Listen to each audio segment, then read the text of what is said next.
Okay, appreciate it. Oh, yeah.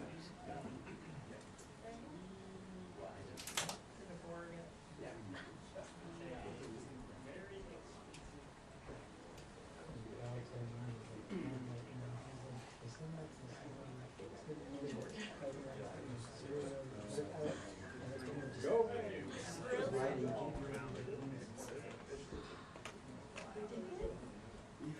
No, it's not that. It's a write-out. Don't worry about it. It's a write-out. All you do is he's a good guy. She's good.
Maybe I'll do like some Italian hand gestures.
Can I ask you to count one more time? Change something up.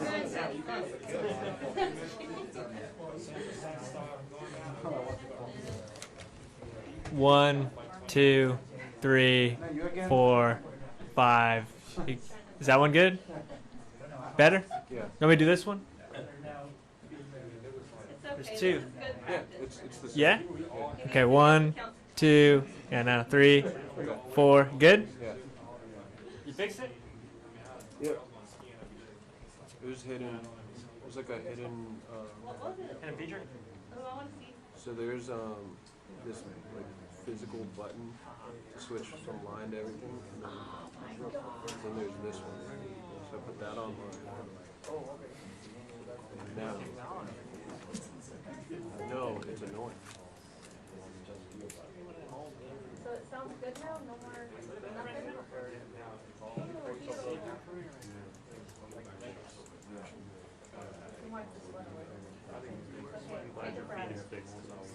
nothing?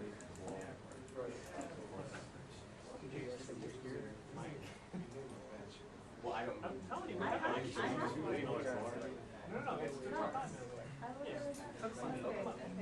Oh, he has my stuff, so he's using it. That's okay. Leave it with me.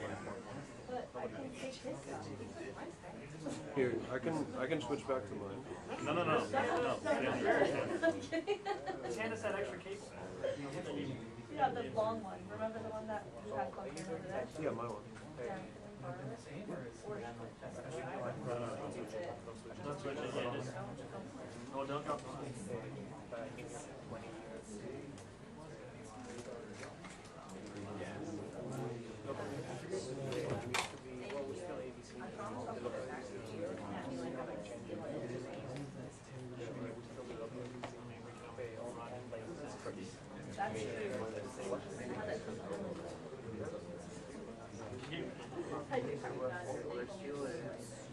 It's weird, like, you've been like traveling around with him, like,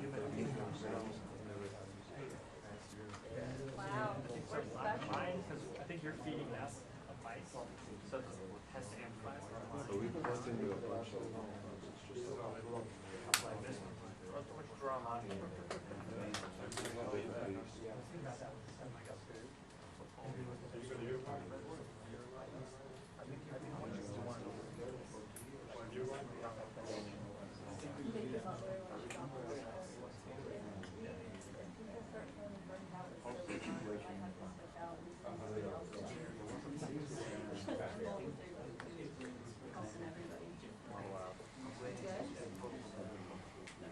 I have audio. Here, Sweet. put these in. Here, borrow mine for the next. I got it. We're good. They're mine.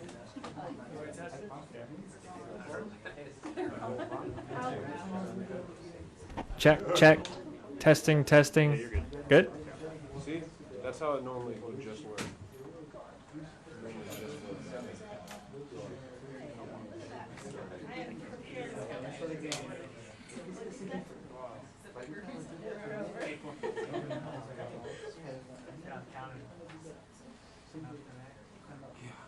Sorry about that.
Check, check.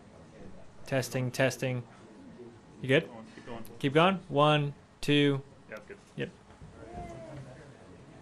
Okay, one more time, please. One more time? Alright. I'll go up there. Nothing else?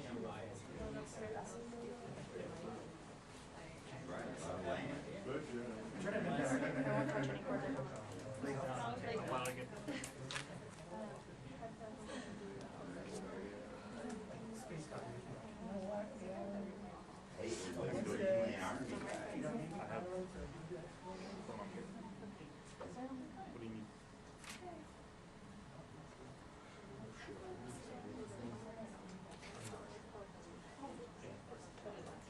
No, no. What do you want to say?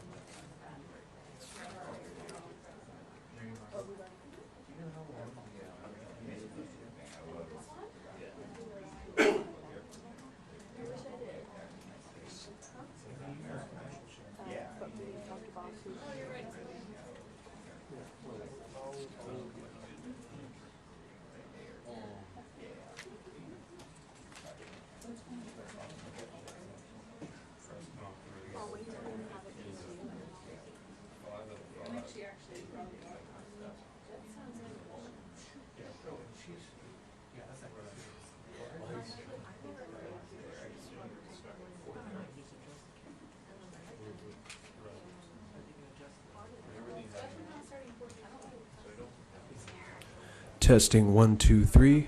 Testing 1 2. Testing 1 2 3.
Okay, got it. Yeah, it's like Naomi.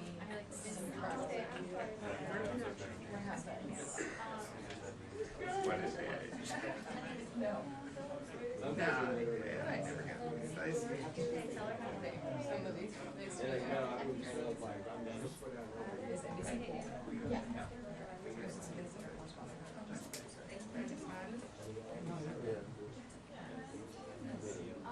You've got a good little slot.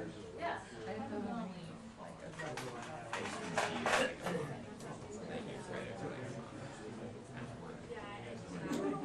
I hear that. Like that. And I didn't start it.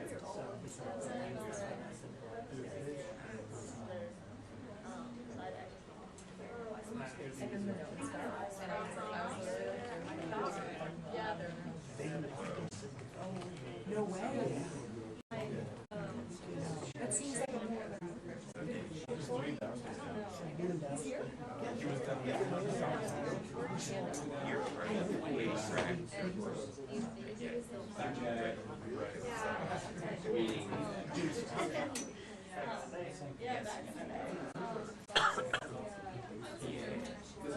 Oh, yes, there's a. Wait, say that again. I'm sorry.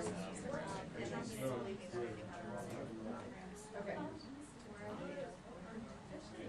Oh, yeah, it's like a. Oh, Ralph. State average.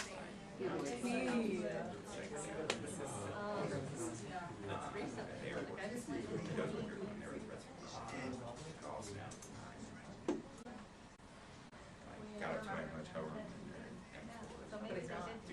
Back in the day. But then they were like, I don't like and everyone's actually asked me who I was. It's like, what, like, my luggage. Well, I did what were back. I would have read it. It was like, it was also like a one.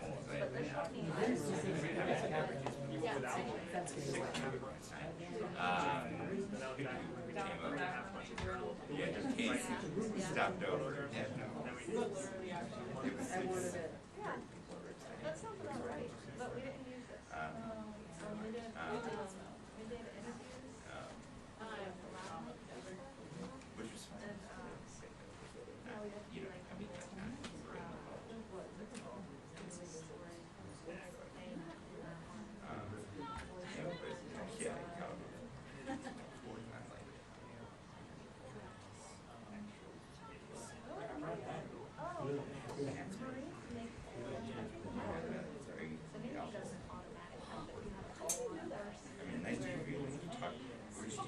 Yeah, we should chat about it.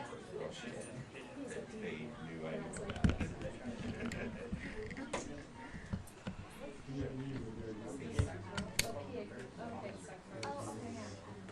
Sorry, I thought you said we. Yeah, he was Air Force. It wasn't, yeah. I mean, they were. That's great to know.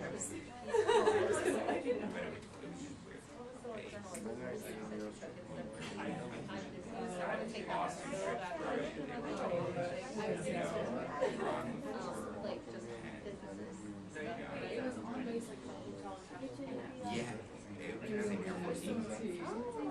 It was an Air Force Inn, and they would do them tours on that year.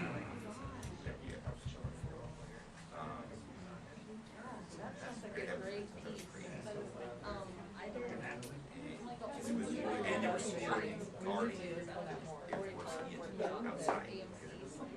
Right? Because the bubble, inside of the bubble. And I can see the E4 from the window. We were not. It was 2 in the morning, I was just looking out. Like literally, yeah. You know, I mean, like, I was like, what time is it? Out like, we were like 100 yards from 2 insurance away. Yeah. Something, some Like, cheap, yeah. Inside. Like a drone tire. They had a lot of stuff.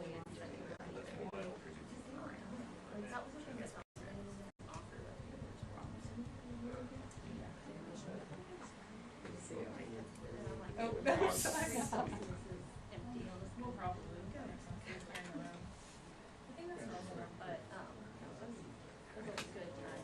I mean, it would make. It was violent. There were some weird things that happened under Almost by like, Yeah. and Yeah. his whole family history working on these parts. And it's kind of weird, but But yeah, I don't know. I told my boss this.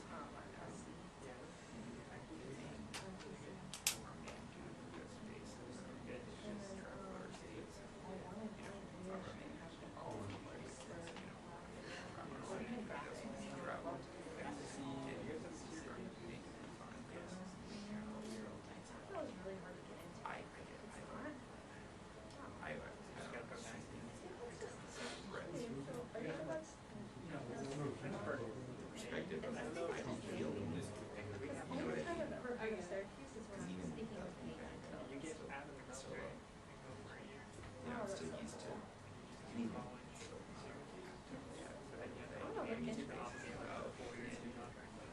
But, you know, most of the time people are gonna do that anyway, so might as well try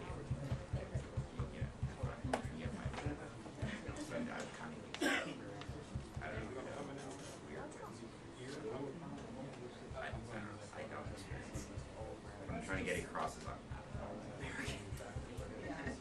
having good information across a lot.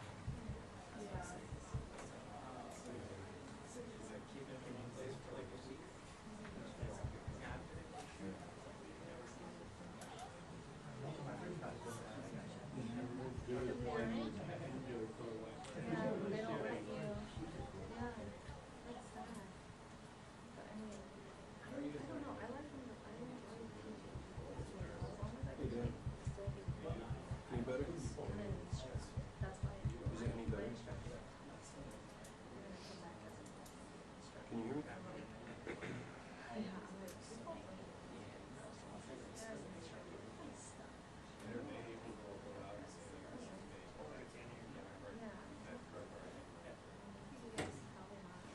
Okay, press, we're now doing the presser at 5 p.m.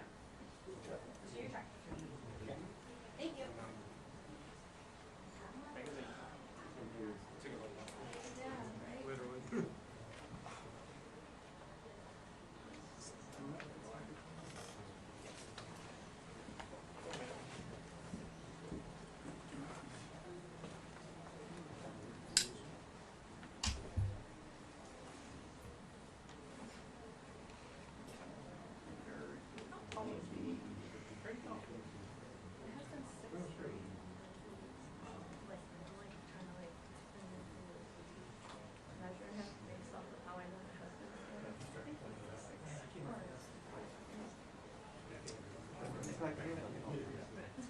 I mean, like our height, the world was Not built. such nice hair.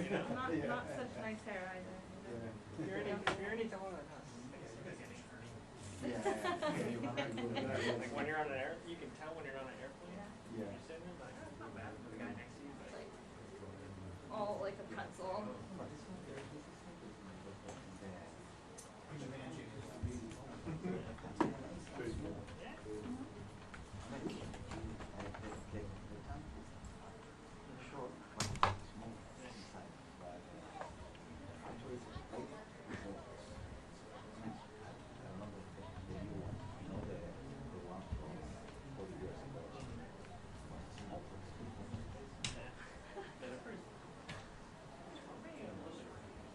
but there's like a certain height. There, you could be too tall and you could be too short. You gotta be that perfect little perfect height. My husband was here standing in the back of fresh graduate. And his goes, "You're shrinking." I know. Wait, where's he speaking? Really? Getting taller. And he had Oh, with the soccer player? Yeah, that's. He comes up and goes, "I don't wanna say it, but you're right." I go, well, no, what? He goes, I got taller. I was like, no way. He's like, yeah.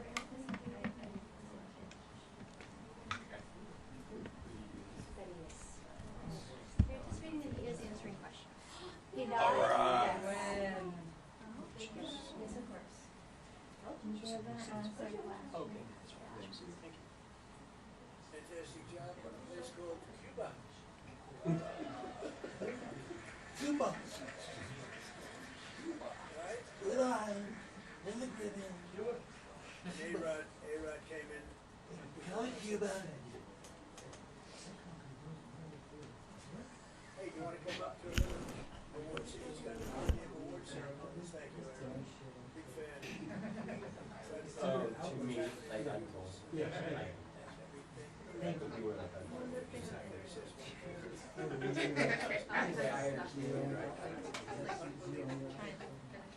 Going back. Hopefully not to stay. We want you back, but we don't wanna lose you. We don't wanna make it so nice that they stay. No, they're worth Some people I think I have to choose. Go upstairs, right? Yeah. Venezuela's You can get a brand sticker now. stabilized. I only use it when it's Wonderful person. She's president-elect. Nancy Rodriguez. She and her staff. It's fantastic.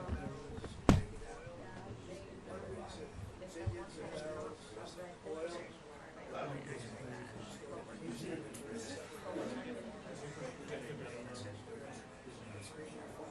We're sending it back far more money than they've made in many years, and actually very shortly, more money than they've ever made. Venezuela's blessing, so we've got a lot of countries in places that truly love, I would say football, I would say soccer.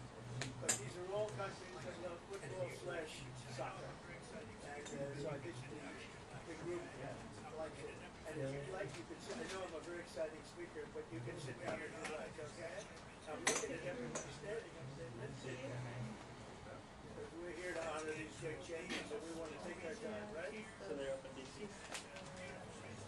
Let's get to the reason that we're here, and it's a beautiful reason, because we're honoring truly talented people. Today we're thrilled to host the 2025 MLS Cup champions, Inter Miami. Great job.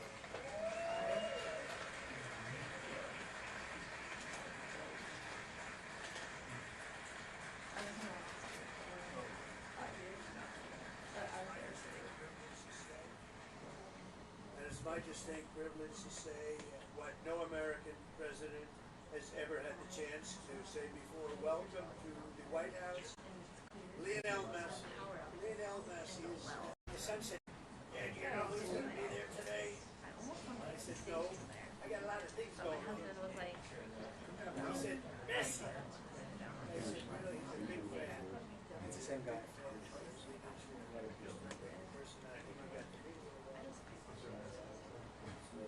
Soccer fan, but gentleman named Ronaldo. We have Cristiano is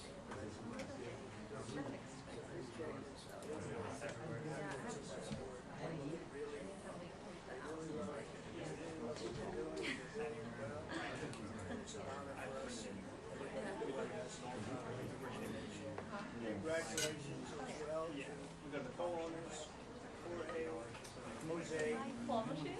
We got a pump, like a pump machine or anything. He came from I think they were originally for my husband. My husband was gonna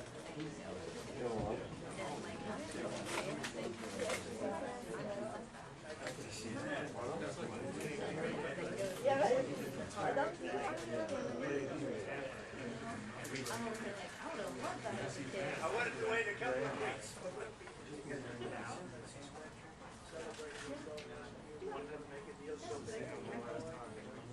As well as head coach, who I hear is a phenomenal coach, Javier Mascherano.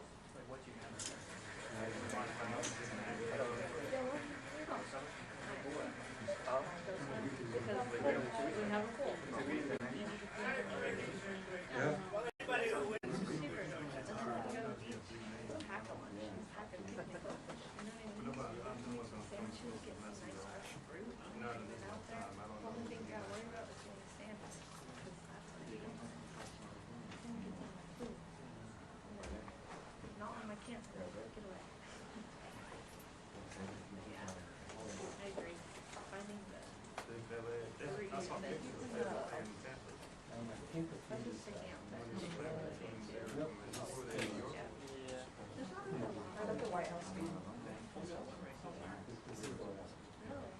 Oh, I'm sorry. I thought you were on. Yeah, they all play here. They play, I saw pictures of them playing in Tampa.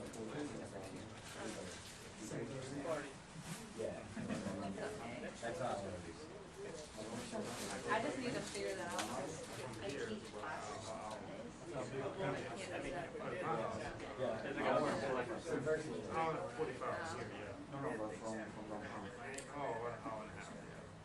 Also with us, Attorney General Pam Bondi, person and fan. And she's proving how tough she is, and I think.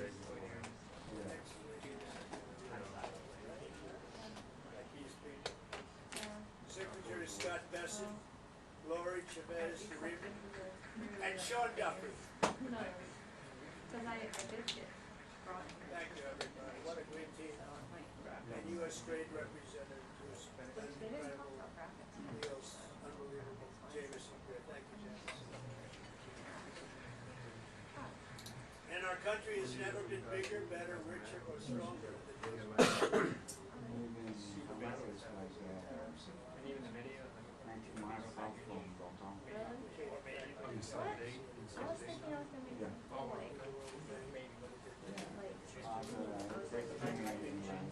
You always have to make it the hard way. So like that, it's always got to be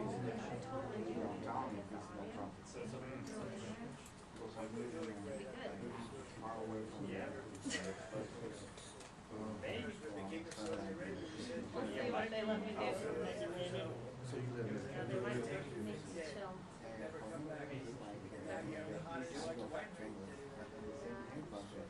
That is sort of cool.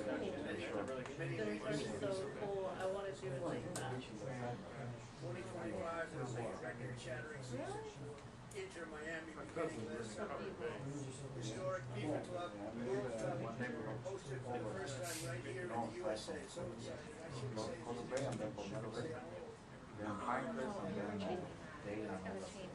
I just posted, Steve Ross from so for our social media, we're getting so many calls so about legendary this how voice you would start at paper.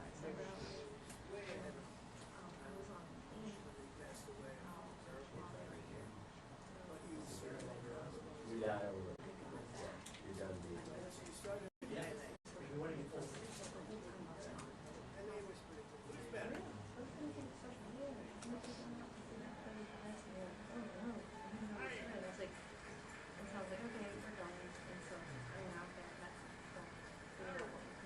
I think, but he was but it was very exciting. I went to the game.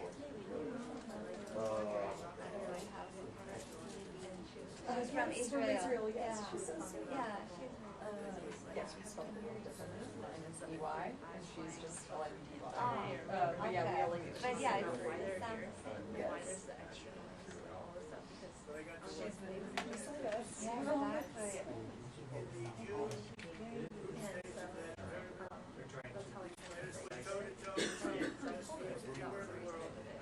Inside Egypt.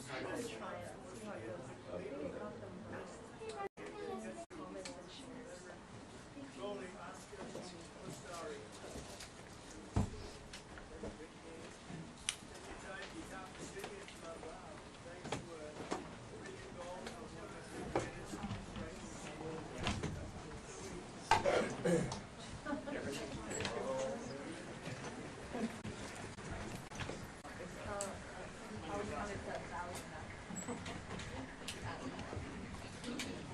It ain't working by now.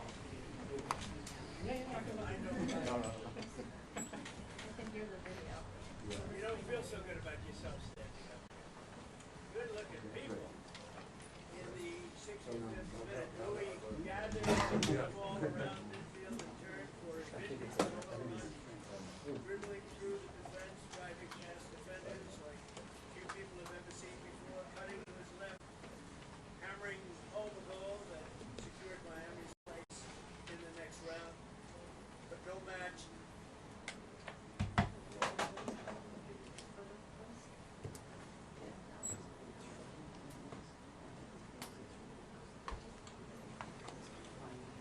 Oh, yeah.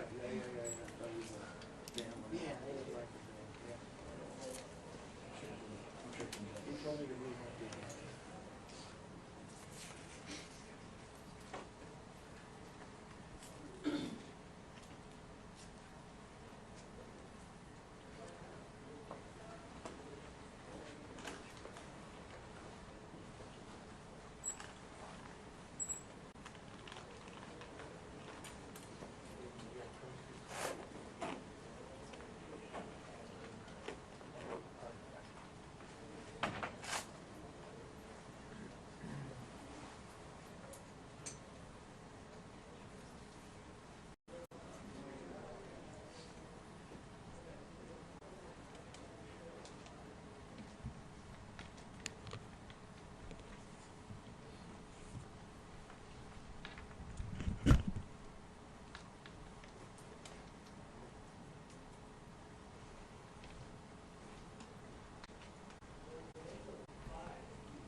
We've got a 1-minute warning.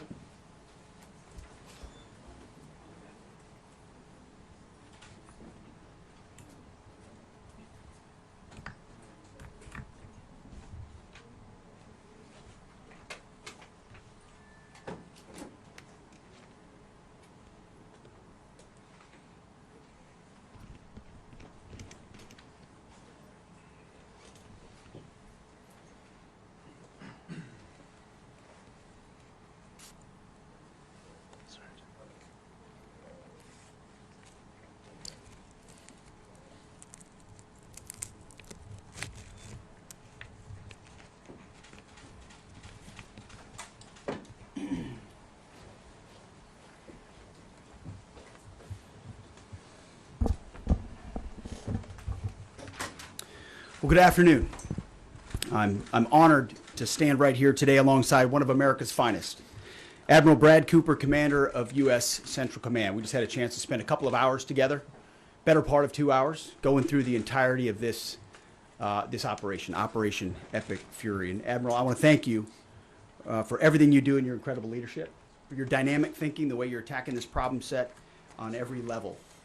In just days of Operation Epic Fury, you and your team have delivered nothing short of devastating, precise strikes, taking out the better part of Iran's navy, making it combat ineffective, neutralizing missile sites and launchers, and establishing total dominance over the skies we fly over and seas we fly over. Our forces are executing with unmatched skill, and the mission is advancing decisively. This is the kind of no-nonsense, results-driven warfighting that America demands.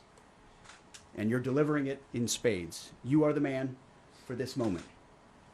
Admiral Cooper, on behalf of the President, the Department of War, and every American watching, I want to thank you for the outstanding job you and CENTCOM are doing. Keep pressing the fight, and we are with you all the way. A few thoughts before I hand it over to the Admiral for an update. Iran is hoping that we cannot sustain this, which is a really bad miscalculation for the IRGC in Iran. You see, there's no shortage of American will here. We remember and honor our fallen, those 6 that we will soon welcome at Dover, who gave everything for their country in this mission. We remember them. But we remember them by rededicating ourselves even more fervently to this mission. Our commitment to our mission objectives only increases as our advantages continue to increase. We've got no shortage of munitions. Our stockpiles of defensive and offensive weapons allow us to sustain this campaign as long as we need to. Again, our munition status only increases as our advantage increases. Our capabilities, we have only just begun to fight, and fight decisively. Having a chance to hear from Admiral Cooper. If you think you've seen something, just wait. The amount of combat power that's still flowing, that's still coming, that will be able to project over Iran is a multiples of what it currently is right now when you add up our capabilities and those of the Israeli Defense Forces. And we have no shortage of authorities. The Admiral knows we have clear objectives with maximum authorities on the battlefield. The dumb, politically correct wars of the past were the opposite of what we're doing here. They had vague objectives with restrictive, minimalist rules of engagement. No more. Our authorities, his authorities, CENTCOM's authorities through the President and myself are maxed out. Our capabilities are overwhelming and gathering still, as are those of our Israeli partners. Our munitions are full up, and our will is ironclad, which means our timeline is ours and ours alone to control. As long as it takes to ensure the United States of America achieves these objectives. And as we flow more forces, and as we flow more capabilities, and as our munitions, as we're flying over the top, have even more devastating effects, we set the tempo, we set the timeline, led by the commander on the ground. Our ear is to the ground to listen to Admiral Cooper. What he needs and what he needs, he will get. We are built for this fight, and we are in it to win it. And we have the right commander in the lead. So I'll now hand it over to Admiral Brad Cooper to give you an update right here from CENTCOM. Admiral. Mr. Secretary, first, thank you very much and good afternoon, and welcome to U.S. Central Command Headquarters, America's Warfighting Headquarters. It's great to be here alongside the Secretary and representing the more than 50,000 men and women in uniform currently executing Operation Epic Fury. So, Mr. Secretary, first, thank you very much for your leadership and support and the very clear vision and objectives that you've given us to allow us to use overwhelming force against the Iranian terrorist regime. And thanks to all of you for attending today, and welcome to Tampa. We are now starting our 6th day of a historic mission to eliminate Iran's ability to threaten Americans. We are, if I could channel my inner Navy officer, we are at full speed ahead in executing orders given by leadership in Washington. The President and Secretary Hegseth have been crystal clear in their expectations, and we are at a high level of execution. As described by the Secretary and earlier this week by me, U.S. combat power is building as Iranian combat power declines. Our air dominance allows us to hit Iran's center of gravity with overwhelming power and reach. A couple of examples. In just the last 72 hours, America's bomber force has struck nearly 200 targets deep inside of Iran, including around Tehran. And in just the last hour, U.S. B-2 bombers dropped dozens of 2,000-pound penetrator bombs, targeting deeply buried ballistic missile launchers. Notably, we've also struck Iran's equivalent of Space Command, which degrades their ability to threaten Americans. Then, if I just look back over the last 24 hours of the operation compared to where we were at start, ballistic missile attacks have decreased by 90% since day one. Drone attacks have decreased by 83% since day one. Having said this, we remain vigilant. Our strikes against the Iranian Navy have intensified. You may have heard the President say just a little while ago that we have sunk or destroyed 24 ships. That was true at the moment. We're now up over 30 ships. And in just the last few hours, we hit an Iranian drone carrier ship, roughly the size of a World War II aircraft carrier, and as we speak, it's on fire. The President gave us another task, to raise or level Iran's ballistic missile industrial base. So we're not just hitting what they have, we're destroying their ability to rebuild. And so as we transition to the next phase of this operation, we will systemically dismantle Iran's missile production capability for the future, and that's absolutely in progress. This is going to take some time, but our forces are well supplied, as the Secretary said, and we are absolutely ready to prosecute this mission decisively. Our combined joint forces have relentlessly destroyed Iran's air defenses over the past few days, and they've continued hunting for more systems to kill. Our air defenders are operating at the very top of their game. I couldn't be prouder, shoulder to shoulder with our partners in the region in many cases, providing the most integrated air defense network in Middle East history. We are fighting to win. Through combined U.S. and Israeli combat power, we will continue decimating Iran's ability to project power outside its borders. And if I can just conclude by saying a strong salute to the brave men and women who are out on the pointy edge of this, really doing exceptional work. I just couldn't be prouder, and I know the American people share in that same pride. So thank you very much. Absolutely. And with that, we'll take a few questions. Yeah, right here. Sir, appreciate it. Admiral, I wanted to ask, or Mr. Secretary, the Ukrainian president said today that the U.S. has asked for specific capabilities to deal with Shad drones, Iranian drones. And you guys talked about what you asked for, and has there been any surprises from Iranian capabilities that you guys have seen in the past 6 days? Go ahead. We're very familiar with Iranian's capabilities, and as you might imagine, we planned for it right from the outset, and I feel good about what the plan was. Like any good organization, we adjust as necessary to meet the environment, and we've made those appropriate adjustments. Absolutely. Right here. Thanks, Secretary Hegseth. I had two for both of you. One, was an American pilot shot down today in Iraq? And two, I've heard reports that there's enriched uranium stored in Isfahan. I've also heard reports that there's not a lot of bombing there.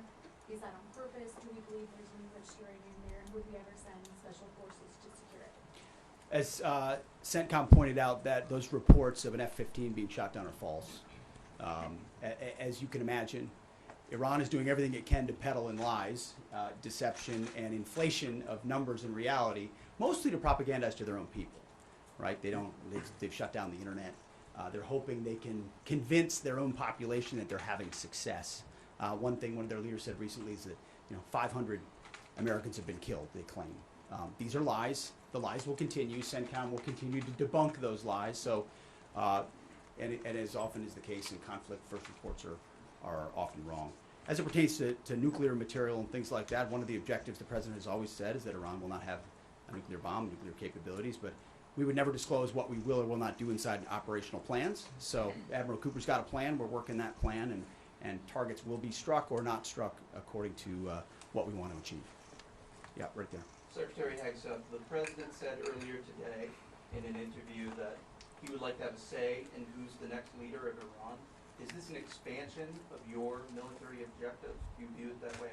And additionally, you spoke earlier today about how previous leaders have drawn resources from our hemisphere to the Middle East. Mm-hmm. How do you avoid that? Well, there's no expansion. Ultimately, I think the president's having a heck of a say in who runs Iran, given the ongoing operation we have. So there's no expansion in our objectives. We know exactly what we're trying to achieve. I think today's a great example of what this War Department is capable of doing. I was just in another part of Florida today where we announced, America's counter cartel conference. 18 countries coming together from Central, South America, and the Caribbean, coming together to fight cartels.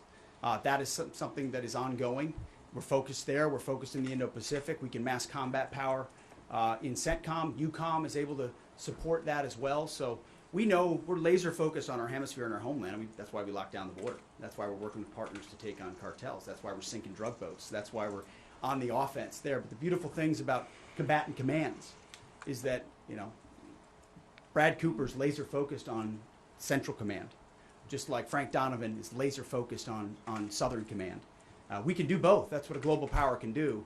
Ultimately, this issue of Iran's nuclear pursuit and their unwillingness through negotiations to stop it was something President Trump has said for a long time needs to be dealt with. And after 47 years, he's doing something that no other president was willing to do. And we're doing it overwhelmingly, and we're doing it decisively, while also in other parts of the globe having the desired effect. I mean, take, for example, what we displayed yesterday, the Iranian ship in the Indian Ocean, sunk by Indo-PACOM, another combatant command, who coordinated with us in order to make that happen. So America's reach is global. Our focus here, though, these missions are narrow, they're scoped, and Admiral Cooper is well on his way to ensuring that we reach those objectives. Right here, yes, sir. Howard Allman, both condolences for the troops killed. The Ukrainians are talking about providing low-cost interceptors, given their experience. Is that something that the Pentagon is looking for? And Admiral Cooper, can you walk us through a little bit about how effective the Lucas drones have been, what kind of targets they've hit, and how much that's helped, given that they're low-cost alternatives to the more expensive Go ahead. Sure. I'm not familiar with the particular offer, but interceptors in general, we've had a number of new capabilities being fielded. Obviously, I'm not going to talk about it from an operational perspective of what those are. But I think you have seen over a period of time us kind of get on the other side of this cost curve on drones in general. If I just walk back a couple of years, you remember what you used to always hear? We're shooting down a $50,000 drone with a $2 million missile. These days, we're spending a lot of time shooting down $100,000 drones with $10,000 weapons from ours. So that's one aspect of it. Lucas, indispensable. As many of you know, and if you don't know, this was an original Iranian drone design. We captured it, pulled the guts out, sent it back to America, put a little Made America on it, brought it back here, and we're shooting it at the Iranians. Good targets. Good targets. Absolutely. Right there. Thank you so much, Secretary. President Trump, in his first speech after the launch of the Operation Epic Fury, he addressed Iranian people and he said that there is going to be a time for you to come out, but it's not now. Stay home. It's not safe. I want to know if there is a timeline for that you're going to urge Iranian people to come out, how that is going to play out, and how are you going to protect the protesters. You know that they're going to be shot probably, as we witnessed in January. That's what happened. How are you going to protect and support the protesters? And Admiral, I have one question for you. How are you going to minimize the civilian harms? We have a lot of evidence that the Basij units, IRGC commanders, they are now gathering in schools, in hospitals, in purely residential areas because their headquarters are bombarded, they are ruined, of course. So how are you going to protect the civilians while you're attacking the IRGC people hard? Thank you. I would just say on the protests, obviously the Iranian people showed a lot of courage in those protests, and we saw the Iranian regime was revealed for what it is in the way they reacted to that. The world saw that. No one's done more than President Trump to reopen the opportunity for those who want a free Iran to do so. Ultimately, it's common sense, as he said up front. Don't go out and protest while bombs are dropping inside Tehran and elsewhere. So there will come a moment where he determines, or they determine, that it's the time to seize that advantage. But there's a lot of things we're doing and the Israeli military is doing targeting those individuals who are targeting those who protest. The more you do that and you erode their will and you erode their capabilities, the more you create an opportunity for people to boldly stand up. Yeah, I would just reinforce the point, we're targeting the people, or we're targeting the headquarters and the people who are targeting the protesters, first and foremost. I'd also just double down on the president's comments that he previously made to the people. Stay in your homes, keep things calm, stay out of the way. There's a lot of U.S. and Israeli capacity coming over. We're hitting a lot of targets. The best thing for them to do for right now is just to lay low. Right here. Secretary, one common outcome of American military action in the past has been taking in thousands of refugees into the American homeland, and I'm wondering if there's any safeguards put in place to make sure that the American people aren't having to have another wave of refugees from the Middle East or anywhere else come and stay here. I think it's safe to say there's no plan for a wave of new Middle Eastern refugees to the United States of America. I think, as the president has pointed out for a long time, there are a lot of countries in the region who would be capable of providing that kind of support if need be, but that's certainly not something we're planning on. Yeah, back there. Yeah. Yes, sir. Michael in Washington Times. I wanted to ask, I know, Semper Gumby is always a truism in the military.